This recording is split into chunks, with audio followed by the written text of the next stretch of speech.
అంధురాలి అద్దం. పట్టువదలని విక్రమార్కుడు తిరిగి చెట్టు వద్దకు వెళ్ళి శవాన్ని దించి భుజాన వేసుకుని ఎప్పటిలాగే మౌనంగా శ్మశానంకేసి బయలుదేరాడు. అప్పుడు శవంలోని భేతాళుడు, రాజా, నీ వంటి పరోపకార గుణం కలవారు సహాయపడినట్టయితే కుంటివారికి కాళ్ళు లేకుండాను, మూగవారికి నోరు లేకుండాను, గుడ్డివారికి కళ్ళు లేకుండాను జీవితం సుఖంగా జరిగిపోతుంది గదా. ఇది నిరూపించటానికి గాను నీకు హేమావతి కథ చెబుతాను. అది వింటూ నీ శ్రమను కొంతసేపు మరిచిపో అంటూ ఈ విధంగా చెప్పనారంభించాడు. కాంచనపురం సమీపంలో ఒక గ్రామంలో హేమావతి అనే సంపన్నుల కుమార్తె ఉండేది.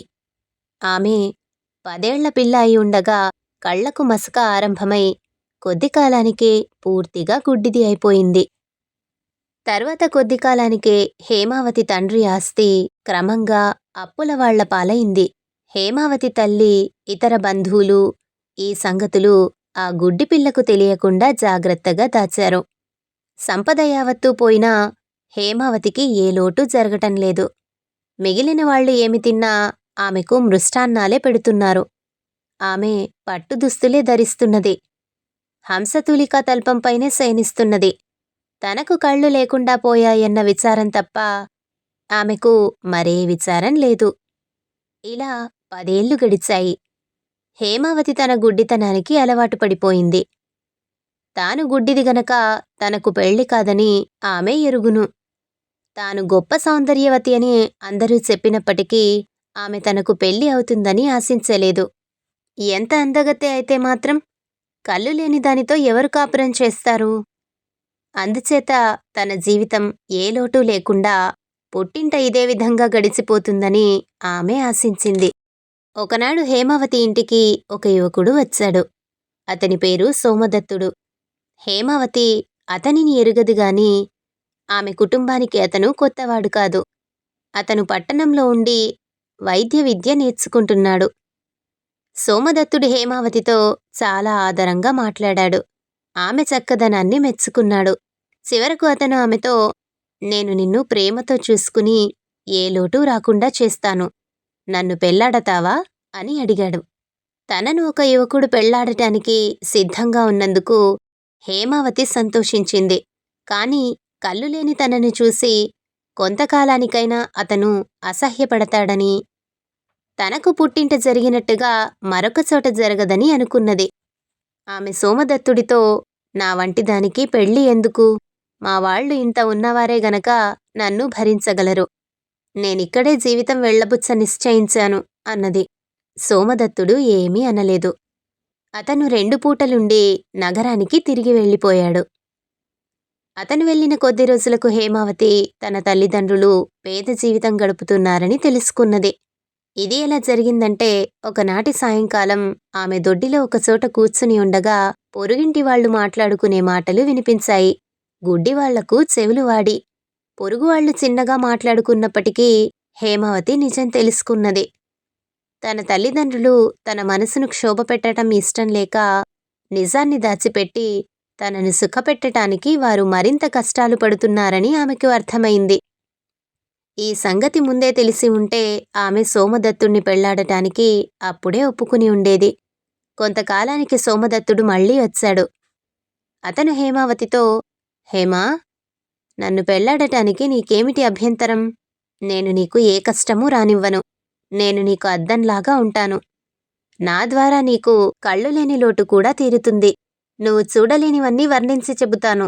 నన్ను పెళ్లాడు అని మళ్ళీ అన్నాడు. మిమ్మల్ని పెళ్లాడటం కంటే నాకు కావలసిందేమిటి? మీరు తప్ప ఇంకెవరూ నన్నీ మాట అడగలేదు. కానీ నాకోసం మీరు మీ జీవితాన్ని పాడు చేసుకోవటం నాకిష్టం లేదు. అందుకే సందేహిస్తున్నాను అన్నది హేమ. చూడు హేమా, నువ్వు కళ్ళు లేని దానివైనా నీ అందం చూసి పెళ్లాడుతున్నాను. ఇందులో నేను చేస్తున్న త్యాగం ఏమీ లేదు. కళ్ళుగల అందగత్తె నన్ను ఎందుకు పెళ్లాడుతుంది చెప్పు? నేను చాలా అనాకారివాణ్ణి.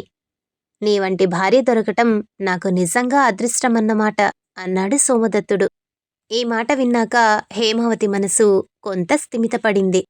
సోమదత్తుడు అందగాడైనా అనాకారివాడైనా తన గుడ్డి కళ్లకు ఒకటే. ఇక మిగిలిన విషయాలలో అతను చాలా మంచివాడు. తనతో చక్కగా కబుర్లు చెబుతాడు. తన పక్కన కూర్చుని ప్రతీదీ వర్ణిస్తాడు. అతని వర్ణన వింటూ ఉంటే ఆమెకు కళ్ళు ఉన్నట్టే అనిపించేది. అందుచేత హేమావతి అతన్ని పెళ్లాడటానికి ఒప్పుకున్నది. ఇద్దరికీ వివాహం జరిగింది. తన వివాహం వల్ల తన తల్లిదండ్రులకు ఒక పెద్ద బరువు దిగిపోయిందని ఆమె సంతోషించింది. సోమదత్తుడు అన్నమాట నిలబెట్టుకున్నాడు. అతను తన గుడ్డి భార్యకు ఏ లోటు లేకుండా ఆమెను సుఖపెట్టటానికి అనుక్షణము ప్రయత్నించేవాడు. ఒకనాడు సోమదత్తుడు తన భార్యతో, హేమా, నీకు కళ్ళు కనిపించకపోవటానికి కారణం తెలుసా? నీ కళ్ళలో శుక్లాలు పెరిగాయి. వాటిని చికిత్స చేసి తొలగించినట్టయితే నువ్వు కూడా అందరిలాగే చూడగలుగుతావు అన్నాడు. ఈ మాట వినగానే హేమావతి ముందు సంతోషించింది. కానీ ఆలోచించిన మీదట తనకు కళ్ళు రాకుండా ఉండటమే మంచిదనుకున్నది. కళ్ళు రావటం వల్ల ప్రపంచాన్ని చూడవచ్చు, ప్రకృతి సౌందర్యాన్ని అనుభవించవచ్చు. అయితే ఆ కళ్లతోటే తాను తన కురూపి భర్తని చూసి విచారపడటం కూడా జరగవచ్చు. ప్రస్తుతం తాను గుడ్డిది గనుక తన భర్త యందు ఎంతో ఆదరము, కృతజ్ఞత కలిగి ఉంటున్నది. అతని అందవిహీనత చూసినాక ఆ భావాలు కాస్త మారిపోతే ఇక తన జీవితంలో నిజమైన ఆనందం ఉండదు. ఈ విధంగా ఆలోచించి హేమావతి నాకు కళ్ళు లేని లోటేమీ లేదు, గుడ్డిదానికి అద్దంలాగా మీరున్నారు గదా అన్నది. కొంతకాలం గడిచింది. హేమావతి ఒక మగపిల్లవాణ్ణి కన్నది. వాణ్ణి చూసి అందరూ ఎంతో ముచ్చటపడి, ఎంత చక్కనివాడు, అచ్చంగా తల్లిపోలికే అన్నారు. లోకమంతా మెచ్చుకునే తన బిడ్డను తాను కళ్ళారా చూసుకోటానికి లేకపోయేసరికి మాతృహృదయం మథనపడింది. ఎన్నో సంగతులు తన భర్త వర్ణిస్తూ ఉంటే తాను స్వయంగా చూస్తున్నట్టే భావించి సంతోషించిన మనిషి ఇప్పుడు అతను తన కుమారుణ్ణి వర్ణిస్తుంటే వాణ్ణి స్వయంగా చూడలేనందుకు మరింత బాధపడి తన గుడ్డితనం రెట్టింపైనట్లుగా భావించనారంభించింది. ఆమె ఒకనాడు తన భర్తతో, నా కళ్లకు చికిత్స చేయవచ్చునన్నారే, ఆ చికిత్స ఎవరు చేస్తారో అని అడిగింది. నేనే చేస్తాను, అది చాలా సులువైన చికిత్సే. వారం 10 రోజుల పాటు కళ్లకు గంతలు కట్టుకుని ఆ తర్వాత విప్పేయచ్చు అన్నాడు సోమదత్తుడు. అయితే నాకు కళ్ళు తెప్పించండి అన్నది హేమావతి. సోమదత్తుడు తన భార్య కళ్ళ నుంచి శుక్లాలు తీసి కళ్లకు కట్టుకట్టాడు. కొన్ని రోజుల అనంతరం ఆమె తల్లి స్వయంగా కట్టు విప్పింది. హేమావతికి కళ్ళు వచ్చాయి. అందుకామె ఎంతో సంతోషించింది. ఆమెకు కొడుకుని తెచ్చి చూపారు. ఆమె ఆనందం రెట్టింపయింది. తర్వాత ఆమె అద్దంలో తనను తాను చూసుకుని మరింత ఆనందించింది. ఆమె తల్లిని, అమ్మా, మా వారెక్కడా అని అడిగింది.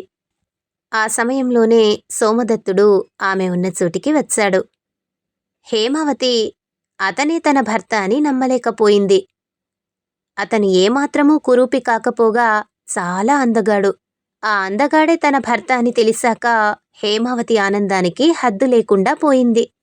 బేతాళుడీ కథ చెప్పి, రాజా, నాకొక సందేహం.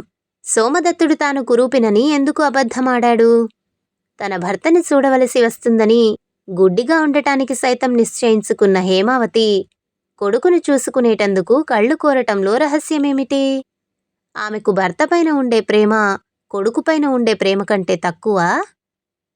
ఈ ప్రశ్నకు సమాధానం తెలిసి కూడా చెప్పకపోయావో నీ తల పగిలిపోతుంది అన్నాడు.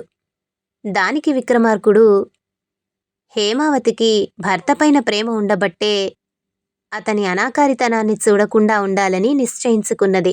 తన భర్త నిజంగా కురూపి అని ఆమె నమ్మింది. తన కొడుకు విషయంలో ఆమెకు అలాంటి అపోహ లేదు. వాడు చాలా అందమైన వాడని అందరూ చెప్పారు. అందుచేత ఆమె వాణ్ణి చూడగలందుకు కళ్ళు కోరింది. వాణ్ణి చూసుకునే ఆనందం కోసం ఆమె తన భర్త అనాకారితనాన్ని చూసి సహించటానికి కూడా సిద్ధపడింది. ఇక సోమదత్తుడు ఆమెతో తన అందం గురించి చెప్పకపోవటానికి కారణమేమంటే, తాను కళ్ళు లేని దాన్ని పెళ్లాడటంలో గొప్ప త్యాగం చేస్తున్నట్టు కనపడకుండా ఉండాలనే అన్నాడు. రాజుకి ఈ విధంగా మౌనభంగం కలగగానే భేతాళుడు శవంతో సహా మాయమై మళ్లీ చెట్టెక్కాడు. కథ సంపూర్ణం.